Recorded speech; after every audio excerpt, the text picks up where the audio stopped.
여러분 안녕하세요. 이번 시간에는 지난 시간의 뒤를 이어서 이번 드디어 신라가 삼국을 통일한 다음에 국가를 어떻게 통치해 나갔었는지에 대한 내용에 대해서 살펴보도록 하겠습니다. 지난 시간까지는 여러분들 바로 신라가 삼국을 통일하기 위해서 정말 많은 열정을 쏟아 부었었죠. 근데 그 이후에 어떻게 국가를 잘 이루어서 나갈 수 있었는지에 대해서 기본적으로 좀 더 많이 살펴보는 시간을 갖도록 할게요. 자, 지금부터 살펴보도록 합시다. 자, 먼저 첫 번째 본다고 한다면 바로 2번 남북국의 발전과 변화, 프린트는 5페이지, 교과서는 56, 57페이지에 해당되는 부분입니다. 자, 먼저 내용을 보면요. 첫 번째 우리가 얘기할 수 있는 왕은 바로 무열왕입니다. 신라가 삼국을 통일할 때쯤의 상황은 아주 드라마틱하게 바뀌어지는 것이 있었었죠. 이른바 저기 보이다시피 무열왕 김춘추는 이른바 나당 동맹을 맺게 하는 데 있어서 1등 공신이라 할 수 있는 그런 사람이었었는데, 예전에도 선생님이 수업 시간에 한번 얘기했다시피 바로 이때 당시에 이 성고는 사실상 멸종을 당합니다. 여러분들 그거 아는지 모르겠는데 성고의 경우에는 친척끼리 결혼했잖아요. 친척끼리 결혼하다 보면 자연스럽게 바로 다음 때에 태어나는 사람들이, 그 아이들이 그다지 몸이 좋지 못하게 됩니다. 장애를 갖거나 혹은 뱃속에서 유산되거나 혹은 성인이 됐다고 하더라도 자식을 제대로 낳지 못하거나 아니면 금방 일찍 죽고 하는 경우가 많았던 거예요. 그러다 보니까 이 성골의 경우에는 왕위를 계승할 수 있는 후보자가 그다지 많지 않았습니다. 결과적으로는요, 바로 선덕여왕과 진덕여왕을 끝으로 해가지고서 바로 이제 성골이 멸종당하게 됩니다. 여러분들. 자, 그렇게 되다 보니까 그때 당시의 입장에서 봤을 때 가장 바로 확실하게 권력을 잡을 수 있는 사람이 바로 이 태종 무열왕 김춘추였었죠. 이 김춘추는 이때 당시에 군권을 장악하고 있었다 볼 수 있었던 김유신과 같이 손을 잡고서 삼국 통일 전쟁에 앞장서서 나서게 됩니다. 그리고 그들에게 맞서 싸울 바로 다른 진골 귀족들 세력은 없었기 때문에 결과적으로 이 김춘추를 시작으로 했었던 태종 무열왕부터는 바로 이 무열왕의 후손만 왕위를 계승할 수 있다라고 하는 원칙이 정해지게 된 상황이 벌어지게 되었던 것이죠. 여기 보다시피 바로 이 무열왕은 진골 최초로 왕위 세습을 하게 됩니다. 그리고 이 왕위 세습을 바로 무열왕 직계 자손에게만 물려주는 모습을 보여줬던 것이죠. 그리고 여긴 포함되지 않았지만 이 무열왕 때 바로 백제를 멸망시킵니다. 하지만 무열왕은 삼국을 통일하는 것까지를 보진 못하고 죽어요. 물론 김유신 장군도 마찬가지긴 합니다. 그러나 그 뒤를 이어서 바로 여기 보이는 문무왕은 고구려 백제 유민들과 같이 손을 잡고서 바로 당나라와 정말 미친듯이 싸움을 벌이게 되었고, 그 영웅됨을 제대로 보여줬었어요. 결과적으로는요, 여러분들 알다시피 나당 전쟁에서 신라가 승리하게 되죠. 그 신라가 승리할 때에 바로 신라의 왕이 여기 보이는 문무왕이라고 하는 왕이었습니다. 그러면서 이 문무왕은 삼국 통일을 완성하게 되죠. 여러분들 교과서에서 보면요, 교과서 56페이지에 보면요, 거기에서 가문사지라고 하는 전이 나와 있습니다. 이 문무왕은요, 다음과 같은 이야기를 해요. 뭐라고 얘기하냐면 자기가 죽거든 바로 동해에다가 묻어달라고 합니다. 왜냐면은 이때 당시에 문무왕이 봤을 때 당나라는 더 이상 쳐들어올 것 같지 않았고, 그리고 다만 걱정되는 것은 바로 신라가 먼저 손을 내밀었음에도 불구하고 신라의 손을 잡지 않았었던 왜구가 언젠가는 바다를 건너가지고서 신라를 공격하러 오지 않을까 생각을 했던 거예요. 그래가지고서 어떻게 했냐면 이때 당시에 문무왕은 물속에다가 동해 쪽에다가 자기를 장사를 지내달라고 합니다. 그래서 지금 현재도 그 문무왕릉으로 생각되어지는 대왕암이라고 하는 문무왕릉이 지금 현재도 존재하는 겁니다. 하지만은 이때 당시에 문무왕이 뭐라고 얘기했냐면 자기는 죽게 된다고 한다면 바로 용이 돼서 바로 동쪽에서부터 쳐 올라오고 있는 일본을 막겠다라고 하는 유언을 남겼었어요. 그리고서 바로 이 유언을 남겼었던 이 문무왕이 전설상으로 실제 용이 됐다는 그런 말이 있어요. 그리고 그 용이 됐었던 바로 이 문무왕이 용이 된 상태에서 쉴 때는 바로 들어와서 쉬라는 의미에서 가문사지라고 하는 절을 만들어 가지고서 문무왕을 기리는 모습을 실제로 보여주기도 했었죠. 바로 어쨌든 이런 문무왕은 삼국통일의 완성으로서 영웅으로서의 바로 삶을 마치게 됩니다. 바로 그 뒤를 이어서 왕에 계승한 사람은 여기 보이는 신무량입니다. 근데 이제 문제가 있어요. 여러분들 알다시피 무열왕과 문무왕은 전부 다가 진골 출신입니다. 근데 그때 당시에 진골계통에 해당되는 사람들이 생각보다 되게 많았던 거예요. 그런데 왜 하필 무열왕과 문무왕이 왕위를 계승하게 되었는가? 첫 번째는 비상 상황입니다. 삼국 통일 과정 중에서 바로 왕을 바꿔버리게 된다고 한다면 삼국 통일 전쟁이 결과적으로 실패할 수가 있겠죠. 그렇기 때문에 다른 귀족들이 한번 나설 수가 없었습니다. 더불어서 또 한 가지 바로 김유신 계통에 해당되는 이 신라의 무력을 장악한 세력이 바로 이 무열왕 편이었던 겁니다. 그러다 보니까 나머지 귀족들이 날고 긴다고 하더라도 당시에 무열왕의 힘에 될 것은 아니었던 상황이었던 것이죠. 그런데 문제는 이 무열왕과 문무왕 때 가가지고서 삼국통일을 실제 완성했어요. 그러다 보니까 삼국통일을 완성했었던 이 문무왕과 무열왕에게는 그 누구도 함부로 대적을 할 수 있는 상황이 못 됐습니다. 그러니까 나머지 귀족들이 전부 다 이 카리스마 때문에라도 조용할 수밖에 없었죠. 하지만 삼국통일과 관련이 전혀 없는 신문왕이 왕이 됐을 땐 얘기가 다르죠. 바로 이때 당시에 이 귀족들은 신문왕도 진골이고 생각을 해보면 자기도 진골인데 왜 신문왕은 왕이 되고 나는 왜 왕이 못 되는가? 바로 이런 거에 대해서 스트레스를 되게 많이 받았던 거예요. 그래가지고서 언제든지 간에 실력만 내면 들고 일어나려고 했었던 겁니다. 근데 그렇게 들고 일어났던 사람이 대표적으로 바로 왕과 가장 가까운 인척부터 들고 일어났던 겁니다. 바로 여기 보이는 김흠돌. 이름이 좀 독특하죠? 김흠돌. 근데 이분이 바로 누구냐면 이 신문왕의 장인어른이었었어요. 근데 장인어른이 반란을 일으킨 거예요. 여러분들. 그런데 문제는 뭐냐? 신문왕은 빨랐습니다. 이미 알고 있었거든요. 때문에 이때 당시에 이 신문왕은 바로 장인어른의 반란을 확실하게 진압합니다. 문제는 반란 진압하면서 그러면서 이때 당시에 반역의 싹이 보이고 있었던 나머지 귀족들도 다 같이 숙청을 해버리는 모습을 보여주게 됩니다. 자, 이렇게 되니까 이때 당시에 귀족들은 바로 신문왕에 대해서 까불 수가 있겠습니까? 당연히 불가능하겠죠, 여러분들. 자, 이랬기 때문에 이때 당시에 신문왕은 이 김훈돈의 반란을 통해 가지고서 오히려 왕권을 더 다지는 모습을 보여주게 됩니다. 근데 이제 문제가 뭐가 있었냐면 이때 당시에 이 신문왕이 바로 국가를 통치하는 데 있어서 이렇게 힘으로 확실하게 짐굴 귀족 세력들을 누르긴 했었지만 자기가 이제 힘이 없어지게 된다고 한다면 언제든지 간에 귀족들이 들고 일어나가지고서 반란을 일으킬 수도 있는 거잖아요. 그러다 보니까 이렇게 부하들이 왕에게 반란을 일으키지 않을 수 있는 기본적인 국가가 안정될 수 있는 그런 형태의 통치 이념이 무엇일까 하고 곰곰이 생각을 했던 것이 분명히 있었겠죠. 이미 중국에서부터 수용됐었던 그런 학문이 있었습니다. 통치 이념이었었죠. 뭘까요? 여러분들 바로 유학이었었죠. 이 유학이라고 하는 것은 가족의 질서를 사회와 국가로 확대를 시킨 것입니다. 때문에 바로 자녀들이 부모님께 효도를 바치듯이 백성들은 국왕에게 충성을 바쳐야 한다는 논리가 바로 이것입니다. 자, 그렇게 되다 보니까 이미 삼국시대부터 유학은 계속해서 수용이 되고 있던 상황이긴 했습니다. 하지만 신라 지역에 있는 백성들은 이것을 완전하게 마음속에 새기는 정도 수준까지는 가지 않았던 거예요. 그러다 보니까 국왕의 입장에선 항상 불안했었던 것이 있었던 것입니다. 유학적인 마인드가 없는 사람들이 들고 일어나가지고서 왕인 자기를 갈아치울까 이런 것에 대해서 분명히 두려웠던 것이 있었겠죠. 때문에 어떻게 할까 고민하다가 이제부터는 어떻게 되냐? 바로 신라에서 권력을 가진 자리에 올라가려고 한다면 기본적으로 바로 유학교육은 마스터하고서 올라갈 수 있도록 해야겠다라는 생각을 갖게 됐던 것이에요. 그러다 보니까 바로 신라 역사상 최초의 대학교를 만듭니다. 여러분 혹시 기억날까요? 바로 고구려의 대학교가 어디입니까? 바로 태학이었었죠.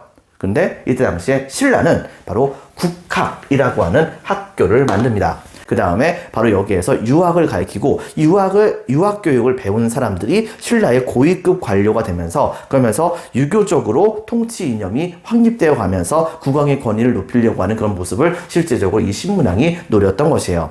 그 다음에 또 한 가지가 더 있습니다. 당시에 신문왕은 김흠돌의 난으로 인해 가지고서 진골 귀족의 반란을 비중 있게 생각하게 됩니다. 그래가지고서 신문왕은 곰곰이 생각을 했죠. 아니, 저 귀족들을 확실하게 힘을 낮출 수 있는 좋은 방법이 뭐가 있을까? 그런데 생각을 해보면 그때 당시에 귀족들의 힘은 굉장히 셌던 것이 사실입니다. 이번에 삼국 통일을 하게 되면서 그러면서 신라 영토가 엄청나게 많이 늘어났잖아요. 그러다 보니까는 이때 당시에 이 논공 행상을 하는 과정 중에서 귀족들에게 많은 양에 해당되는 토지 같은 것이 주어져야 되는 것이 사실이긴 했었어요. 근데 거기다가 또 한 가지 그때 당시에 월급 대신에 줬던 것이 있습니다. 그게 바로 뭐냐면 일부 녹봉이라고 하는 월급을 주긴 했었지만, 그렇지만 실제로는 거의 상당수의 대부분의 그런 이제 월급 대신 줬던 것은 바로 뭐냐면 토지를 줬었습니다.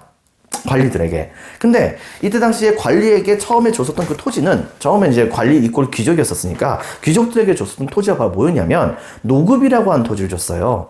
그 노급이라고 하는 것은 바로 뭐냐, 그 노급을 딱 받으면 그 관리는 계속해서 그 노급이라고 하는 지역에서 바로 백성들에게서부터 세금도 거둘 수 있었고 노동력도 징발할 수 있는 권한을 받게 되는 겁니다. 때문에 국가가 굳이 이 관료에게 혹은 귀족에게 바로 돈을 걷어가지고 줄 필요가 없이 노급만 딱 주면은 그 귀족이 알아서 거기서부터 뺏어가면 되는 거니까, 세금을 걷어가면 되는 거니까. 그러니까 국가도 편하고 그 다음에 귀족도 좀 더 많이 얻어갈 수 있어서 편하고, 이런 시스템이었던 거예요. 근데 문제는 뭐냐면, 그렇게 했더니 이놈의 귀족들이 자기들의 세력을 키우기 위해서, 좀 전에 선생님이 얘기했었죠. 노급이라고 하는 것은 바로 토지에서부터 세금을 거둘 수 있는 권한과 그 다음에 그 토지에서 살고 있는 사람들의 노동력을, 그 토지에서 살고 있는 사람들의 노동력을 징발을 할 수 있는 그런 권한이었다고요. 근데 여기서 세금 걷는 것 뿐만이 아니고 뭐도 해버렸냐면은 바로 노동력을 징발하면서, 노동력이 굳이 필요 없잖아요. 그러면 어떻게 하느냐, 그 노동력 징발하는 대신에 그 사람을 자기 병사로 삼아버려요.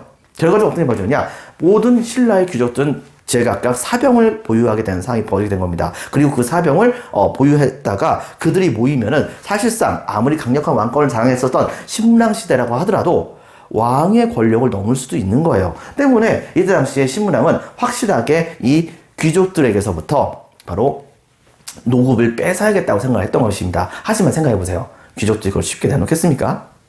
자, 그래가지고서 신문왕은 여기서 아주 비상한 머리를 씁니다. 그것은 바로 무엇이냐? 첫 번째, 이번에 귀족들에게 바로 김웅도의 날을 제압했었던 사람들과 또 한 가지 삼국 통일 전쟁에서 공로를 세웠던 사람들에 한해서 이른바 각 지역에 있는 토지를 나누어서 관료전을 주겠다라고 딱 선포해요. 그렇게 주는 이 관료전이라고 하는 것은 바로 뭐냐면 바로 이겁니다. 백성들에게서부터 세금을 받을 수 있는 권리, 즉 특정 땅 안에서 백성들에게서부터 세금을 받을 수 있는 권리를 주는 겁니다. 단 세금은 받을 수 있는데 노동력은 징발할 수가 없어요. 노동력을 징발할 수 없다고 한다면 귀족들이 바로 그 땅에서 살고 있는 사람들을 자기의 사병으로 만들지는 못하게 되는 상황이 된다라고 볼 수 있겠죠. 그런데 문제는 뭐냐면 기존의 노급을 아직 폐지하지 않았습니다. 때문에 이때 당시에 이 귀족들의 경우에는 노급을 이미 갖고 있는 상태에서 추가적으로 관료전을 준다고 하니까 여러분이라고 한다면 기분 좋겠습니까? 나쁘겠습니까? 당연히 기분이 좋겠죠. 노급도 갖고 있는데 관료전도 준다? 와, 역시 우리 신문왕 폐하 만세 하면서 막 소리를 지르면서 아주 그냥 엄청나게 좋아했었을 거예요. 근데 문제 뭐냐? 그렇게 해가지고서 신문왕의 인기가 엄청나게 딱 올라갔을 때 바로 몇 년 안 있다가 갑작스럽게 신문왕은 자, 지금부터 노급 폐지 이렇게 딱 얘기해버립니다. 당연히 여러분들 귀족들이 좋아할 리가 없겠죠. 근데 문제가 있습니다. 뭐냐면 귀족들이 좋아하지 않으니까 반대합니다 라고 얘기하기에는 이 신문왕의 서술이 너무 펄한 거예요.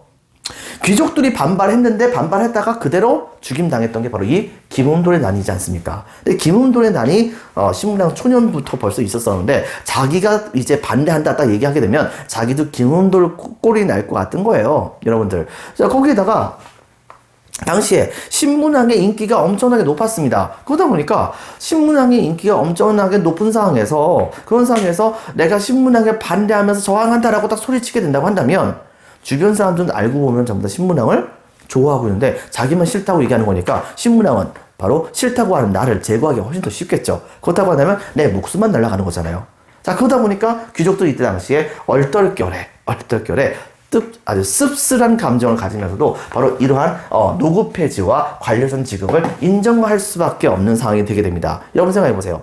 원래 특정 토지에서 바로 세금을 거둘 수 있는 권리 플러스 바로 노동력을 징발할 수 있는 권리까지 가졌던 귀족이 이제는 세금만 거둘 수 있어요. 그렇다 보니까 그것만큼 귀족의 권력이 되게 약화가 되었다라고 우리가 볼 수가 있는 것이겠죠. 자, 그렇게 된다고 하니까 당연히 진골 귀족들의 권력이 약화가 된다고 한다면 그것만큼 왕권이 어떻게 될까요? 당연히 올라가겠죠. 신문왕 진짜 머리가 좋은 것입니다. 그래서 결과적으로 왕권 강화되었다.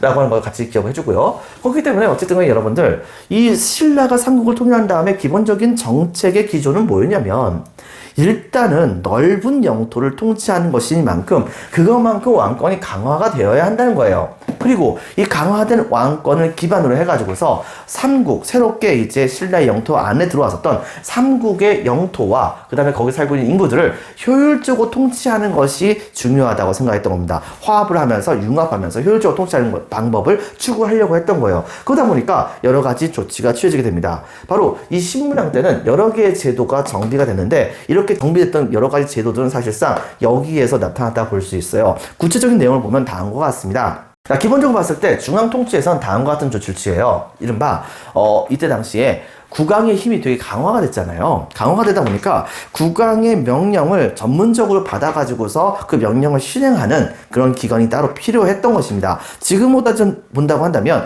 대통령 비서실이라고 생각을 할 수도 있겠죠. 바로 비서들의 관청이라 볼 수 있는 집사부라고 하는 관청이 국왕권이 여기를 통해서 나오다 보니까 자연스럽게 집사부의 권한이 되게 강화가 되는 거예요. 근데 이 집사부라고 하는 관청의 우두머리가 누구냐면 시중입니다. 바로 중시라고도 하죠, 여러분들. 이 시중의 권한이 강화가 됐던 거예요. 자, 그러다 보니까 여러분 생각해 보세요. 왕권이 강화가 되다 보니까 상대적으로 바로 귀족들의 힘은 약화가 되겠죠.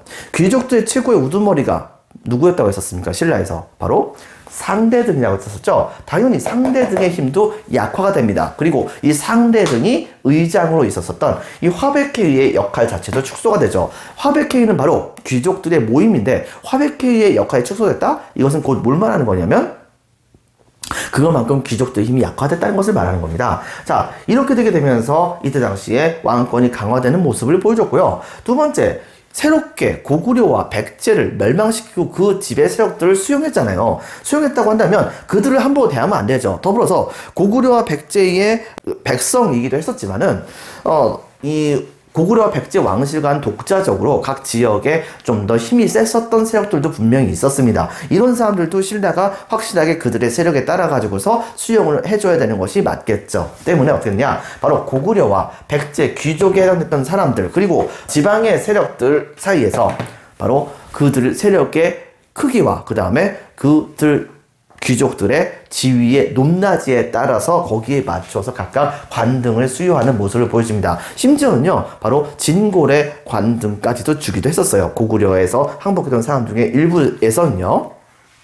그리고 국왕의 입장에서 본다고 한다면 국왕권이 강화되려고 한다면 귀족들의 힘이 약화가 돼야 합니다. 그런데 기본적으로 봤을 때 골품제상에서 신라에서 가장 권력이 셌었던 바로 귀족이 누구냐? 바로 진골 귀족이거든요. 진골은 사실 지금 현재 국왕도 진골이기 때문에 자칫하면은 이 진골 귀족들이 지가 왕이 되겠다고 해가지고서 국왕 밀어버릴 경우가 생길 수도 있는 거예요. 때문에 국왕 입장에서는 왕권의 위협이 되지 않으면서도 국왕을 전문적으로 도와주면서 바로 자기들보다 위에 있었던 진골 귀족을 적대할 수 있는 그런 세력이 필요했던 것입니다. 그들이 바로 누굴까요?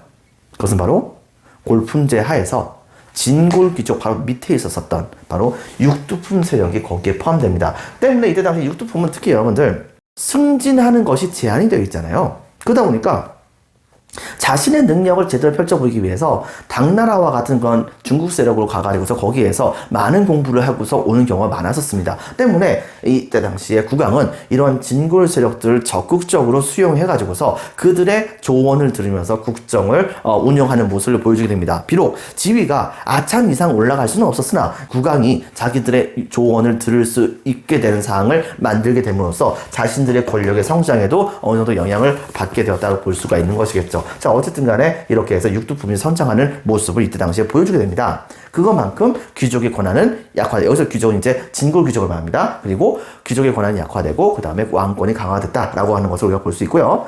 지방행정 부분에서는 구주 오소경제가 실시가 됩니다. 구주잖아요, 여러분들. 구주라고 한다면 바로 기본적으로 고구려 백제 신라가 망한 다음에 그 자리에 고구려에게 3개의 주, 그 다음에 옛날 신라의 땅에다가도 3개의 주, 그 다음에 옛날 백제의 땅에다가도 3개의 주. 뭔가 좀 배려한 것 같지 않습니까, 여러분들? 바로 이때 당시에 신라는 고구려 백제 신라의 모든 사람들이 하나로 융합될 수 있도록 똑같이 대해준다. 뭐 이런 입장에서 이때 당시에 9개의 줄을 골고루 삼국의 옛 땅에다가 골고루 설치하는 모습을 보여줍니다. 그리고 이 9개의 주 밑에는 바로 군과 그 다음에 현을 설치하게 됐었고 지방관을 직접 파견해서 직접적으로 통치하는 모습을 보여줬었죠. 근데 이 군과 현 밑에는 바로 가장 말단 단위로서는 촌이라고 하는 것이 있었어요. 이 촌이라고 하는 것은 바로 나중에 여러분들 실제로 어떤 일이 있었냐면 일본의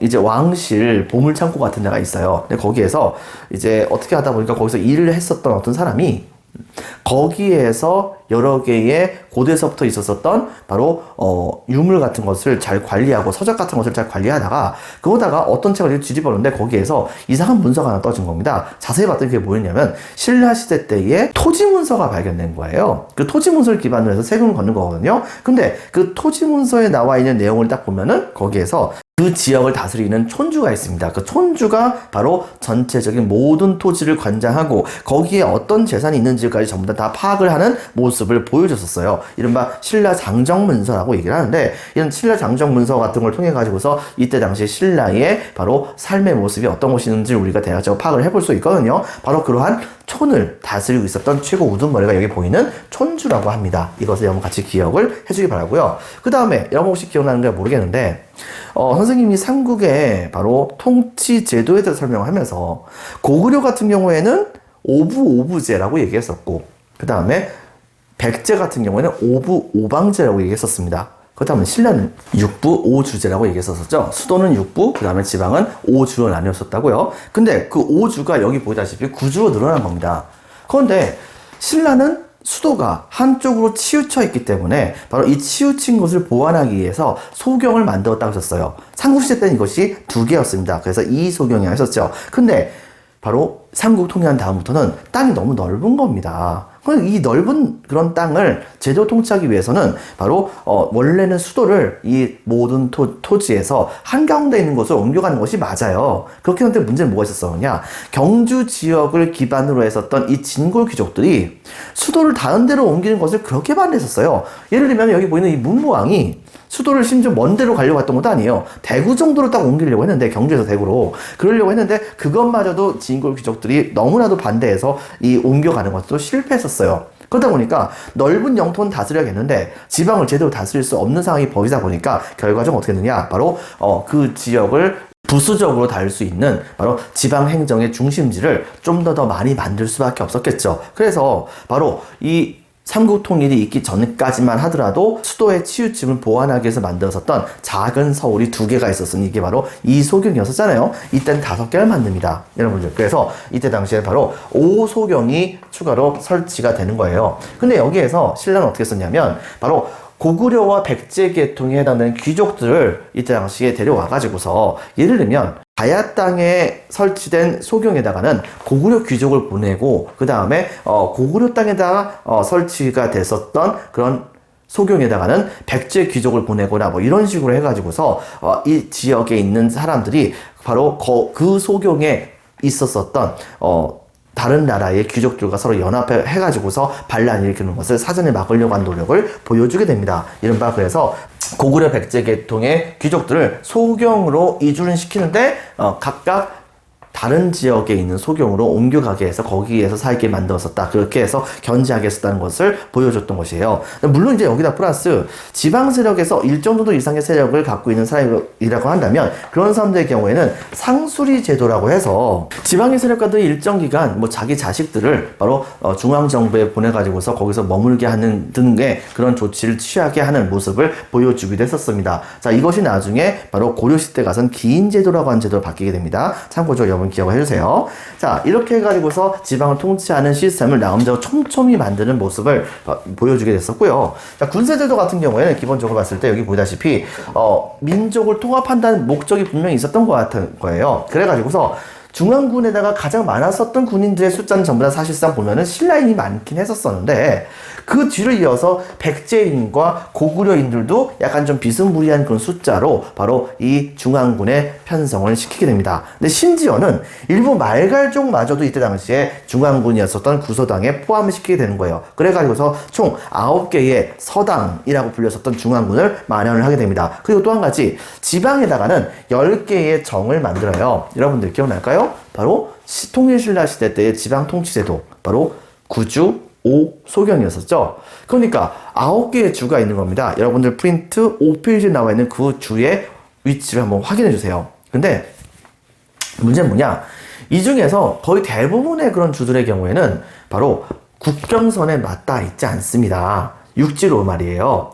그러다 보니까 자연스럽게 군인들이 그다지 생각보다 많이 필요했던 것은 아닙니다. 때문에 기본적으로는 하나의 주에는 하나의 바로 지방군이었던 하나의 정이 배치가 됐었습니다. 그러나 초창기부터 이 신라는 발해가 등장했을 때 아주 초창기에는 오히려 발해를 지원해주는 역할을 했었지만 발해가 성립되고 나서부터는 발해와 심지어 전쟁까지 벌여요. 그러다 보니까 발해가 또 쳐들어올 수도 있는 거잖아요. 때문에 이것을 막기 위해서 바로 국경선 근처에다가는 2개의 정을 설치하게 됩니다. 바로 그 국경선이 있었던 주의 이름이 바로 뭐냐면 한주 혹은 한산수라고 불리는 곳이에요. 여러분들 프린트 5페이지에 나와 있는 국경선을 위치를 한번 확인해 주기 바랍니다. 교과서에서 물론 봐도 괜찮고요. 여러분들 자 이런 측면을 여러분 같이 기억해 주세요. 자 그렇다고 한다면 요쯤에서 우리가 한 가지 생각을 해줘야 되는 것이 있어요. 그렇다고 한다면 이 신라는 삼국을 통일한 다음에 바로 고구려 백제 신라의 모든 백성들이 융합될 수 있도록 했었던 그 노력에 뭐가 있었을까요?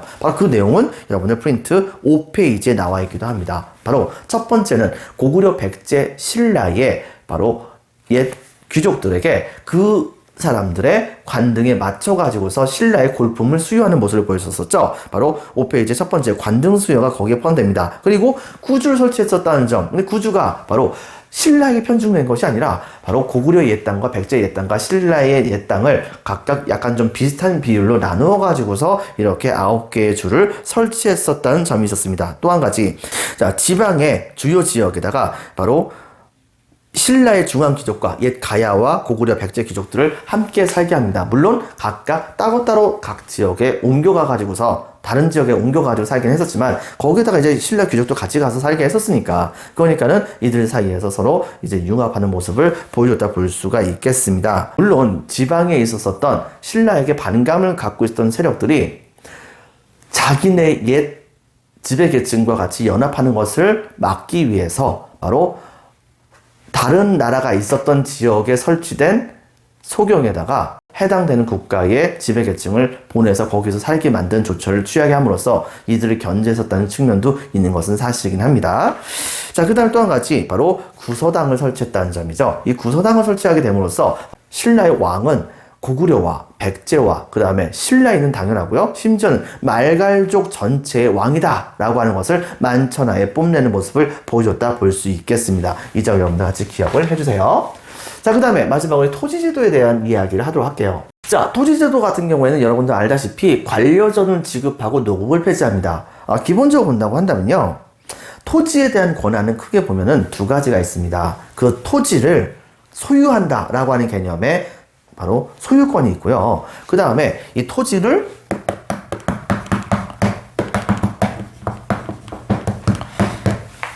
그 토지에서부터 살고 있는 사람들에게서부터 세금을 받을 수 있는 권한이라고 하는 것이 있었습니다. 바로 수조권이라고 했었었죠. 여러분들. 근데 여기에서 선생님이 얘기하는 것은 소유권을 말하는 것이 아닙니다.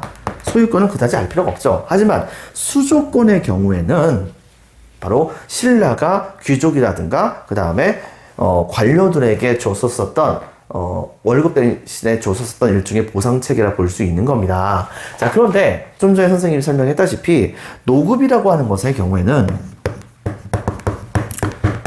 노급의 경우에는 백성들에게서부터 바로 토지에서부터 세금을 거둘 수 있는 이 수조권을 줬던 거예요. 하지만 거기다 플러스 백성들에게서부터 노동력까지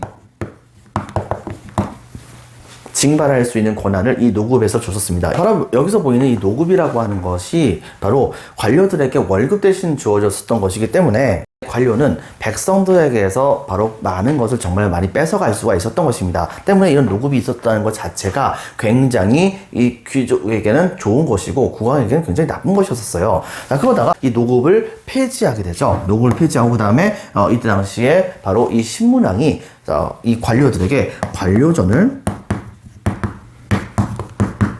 지급하게 됩니다. 이 관료전이야말로 말 그대로 노동력은 주지 않지만 수조권만 준 것이라고 우리가 볼 수가 있는 것이겠죠. 백성들에게 세금만 받을 수 있는 권한을 받은 것이라고요. 자, 이렇게 되게 되면서 이때 당시에 귀족은 백성들의 노동력을 징발할 수가 없었기 때문에 그것만큼 귀족들의 힘도 약화됐고 그만큼 왕권이 강화되는 모습을 보여주게 됩니다. 그런데 이제 나중에 가서 여기서 한 단계 더 나가요. 즉, 이른바 기본적으로 모든 그런 동양 지역에 있는 그런 국왕들은 이런 생각을 갖고 있습니다. 바로 뭐냐? 모든 토지는 왕의 토지다. 왕이 갖고 있는 거다 이거예요. 그러다 보니까 그 위에 살고 있는 모든 존재들은 왕에게서부터 토지를 빌려서 사는 것이다. 그러므로 바로 그 땅 위에 모든 살고 있는 사람들은 왕에게 거기에 대한 대가로서 세금을 내야 된다. 뭐 이런 식의 생각을 갖고 있었습니다. 문제는 뭐냐면 이때 당시에 이렇게 노급이라든가 혹은 관료전을 봐왔었던 귀족들이요. 자기가 바로 세금을 걷게 됐었던 그 지역의 백성들에게서부터 그들이 갖고 있었던 토지를 강제로 뺏어서 그 수조권만 갖고 있었던 그 토지를 소유권까지 가져버리는 건 사태가 벌어지게 되는 겁니다. 자, 이런 식으로 귀족들이 백성들의 토지를 막 뺏어버리게 된다고 한다면요. 여러분 한번 생각해 보세요. 기본적으로 백성들은 국가에게 세금을 바치는 것이 맞잖아요. 그런데 귀족들의 경우에는 보통 수조권을 받기 때문에 바로 국가에게 세금을 따로 바치지 않습니다. 자, 그렇다고 한다면 당연히 그것만큼 바로 국가가 백성들에게서부터 걷어들일 수 있는 세금의 양이 줄어들겠죠. 그리고 백성들도 살기 힘들어지고요. 대신에 귀족만 배가 부르고요. 그렇게 된다고 한다면 나중에 가서 정말 큰 문제가 생길 수 있는 거잖아요. 때문에 당시에 형식적이긴 하지만 나중에 가서 성덕왕 때는 아예 백성들에게 사람 머리 숫자에 따라서 세금, 그 토지를 준다라고 하는 바로 정전제라고 하는 것을 이때 당시에 실시했다고 합니다. 정전이라고 하는 토지를 지급했다고 해요. 마치 북이라든가 혹은 당나라 때 시행됐었던 균전제 기억나죠, 여러분들? 그 균전제처럼 이 신라도 바로 정전이라고 하는 것을 지급해 주게 되고 이 지급한 것을 대가로 해가지고서 백성들에게서 세금 받겠다 이런 식의 원칙을 세웠었습니다. 하지만 진짜 백성들에게 토지를 준 것일까요?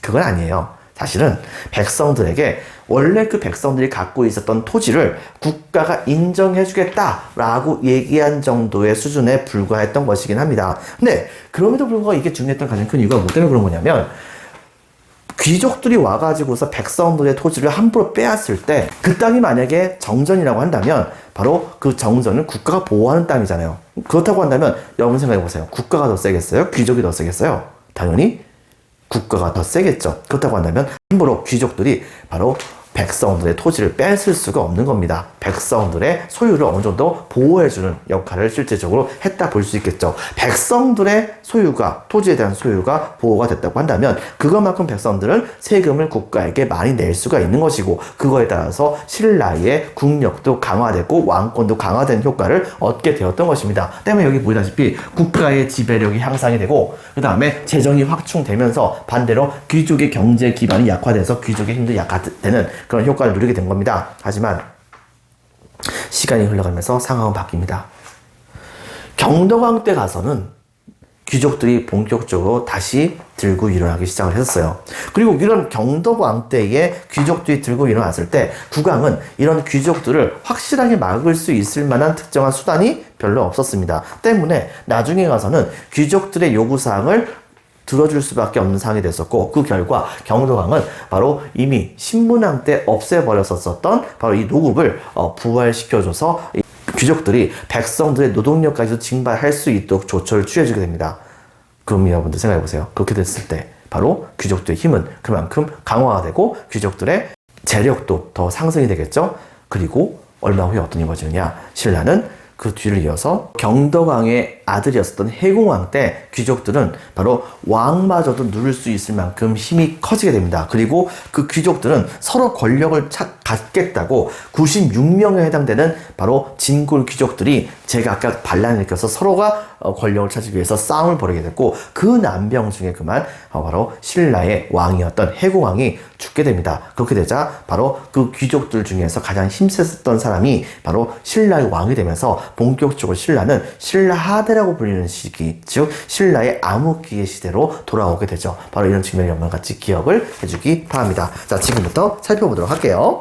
자, 여러분들 프린트 5페이지에 1번, 자, 왕권을 강화해서 2번 통치체제의 정비를 보면 다음과 같은 것을 볼 수가 있겠습니다. 별표 1개, 무열왕 김춘추. 동감 1번 진골 적어주세요. 진골 최초로 왕위를 세습했습니다. 동감 2번 이후 무열왕 직계 자손이 왕위를 계승하게 된 것이죠. 이른바 부자상속제가 이때 가서 제대로 완성됐다고도 얘기할 수 있지 않을까라고 생각을 해볼 수도 있습니다.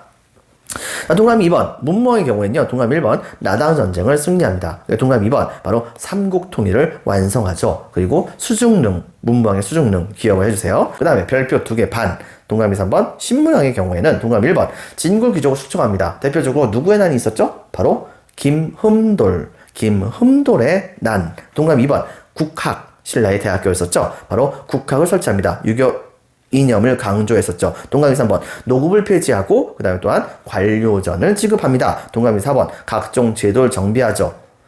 그 결과적으로는 왕권 강화를 노렸습니다. 이렇게 개혁 정책을 펼쳤던 가장 큰 이유가 뭐 때문에 그런 것이냐, 동감 2, 3번에 본다고 한다면 밑줄 치겠습니다. 강화된, 빈칸 적겠습니다. 왕권. 강화된 왕권을 바탕으로 확대된 인구와 영토를 효율적으로 통치하고자 하는 신라의 왕들의 노림수였다라고 하는 것을 우리가 생각을 해볼 수가 있습니다. 별표 2개, 통치제도의 정비를 보면요. 자, 먼저 중앙에서는 동감 1번 집사부, 국왕의 직속기관입니다. 그리고 그 장관이었던 시중 혹은 중시라고도 하죠. 이 시중 중시의 권한이 강화되면서, 자, 반대로 빈칸 읽겠습니다. 화백회의의 기능과 그 다음에 신라의 국무총리였었죠. 바로 상례 등의 역할이 굉장히 축소가 됩니다. 동감 2번, 자, 고구려와 백제 출신 귀족 및 지방 세력들에게도 통합 차원에서 관등을 수여했었죠. 그리고 동감 3번 진골 귀족의 힘을 약화시키기 위해서 빈칸에 적겠습니다. 육두품이 성장하게 됩니다. 그래서 이들이 바로 행정실무를 담당하게 하고 그 다음에 국왕의 정치적인 조언자 역할을 또 이 육두품이 했었다라고 하는 걸 기억을 해주세요. 자, 그 다음에 또 한 가지 보겠습니다. 자, 지방행정에서는 빈칸에 적겠습니다. 신라의 지방행정 반드시 기억해주세요. 구주, 오, 소경. 동감 1번 삼국의 옛 땅에 바로 3개의 주를 설치합니다. 그리고 또 한 가지 동감 2번 주 아래는 군, 현 이런 것을 설치하고 그 지역에다가는 바로 지방관을 직접적으로 파견했었죠. 동감 2, 3번 토착 세력인 촌주, 빈칸에 적겠습니다. 촌주가 관리하는 모습을 보여줬고요. 동감 2, 4번 지방 세력 견제 및 수도의 치우침을 보완하기 위해서 빈칸에 적겠습니다. 소경을 설치합니다. 동감 5번 고구려와 백제의 귀족들을 빈칸에 적겠습니다. 소경으로 이주를 시켰고요. 그 다음에 지방 세력가들을 일정 기간 서울에 머물게 하면서 견제하는, 정확히 얘기한다고 한다면 지방 세력가들의 아들들이었겠죠. 이들을 서울에 머물게 해가지고서 견제하게 하는, 빈칸에 적겠습니다. 바로 상수리 제도. 이게 동그라미 6번입니다. 그래서 참고적으로 여기서 금성이 경주를 말합니다. 자, 근데 군사제도에서는 별표 1개 반, 바로 중앙군에서는 구서당 기억해 주시기 바라고요. 그 다음에 신라인, 고구려 유민, 백제 유민, 심지어는 말가린까지도 여기에 전부 다 포함이 됐었습니다. 동감 2번 지방군이었었던 바로 10정이 있었습니다. 각 주에다가는 10정이니까 구주에다가 각각 하나씩 다 설치를 했는데, 다만 한 주, 즉 한산주라고 불렸었던, 한주라고 하는 것은 거기가 바로 국경선이기 때문에 2개의 정을 설치했다라고 하는 것을 여러분 반드시 기억을 해주기 바랍니다. 그 다음에 별표 2개, 토지제도에서는 신문왕 때 빈칸 읽겠습니다. 관료전을 지급하고 노국을 폐지했었죠. 그리고 성도왕 때 가서는 빈칸 적겠습니다. 정전이라고 하는 것을 지급했었었는데, 동감 1번 이것을 성공하게 됨으로써 바로 첫 번째 국가의 지배력을 강화시키고, 동감 2번 국가의 재정을 확충시킵니다. 그리고 또 한 가지 동감 2, 3번 귀족이 가졌던 것을 뺏어가지고서 국가가 강화된 것이기 때문에 당연히 귀족의 경제적 기반이 약화됩니다. 그러나 8세기 중반엔 바로 밑줄 치겠습니다. 귀족 세력 강화로 빈칸을 적겠습니다. 녹읍이 다시 부활하게 되면서 그러면서 이 경도가 되었었죠. 그러면서 점차 신라는 내리막길로 가기 시작을 하게 되었다라고 하는 것을 여러분들이 기억을 해주기 바랍니다. 자, 여러분들 수고 많으셨습니다. 오늘 여기까지 할게요. 감사합니다.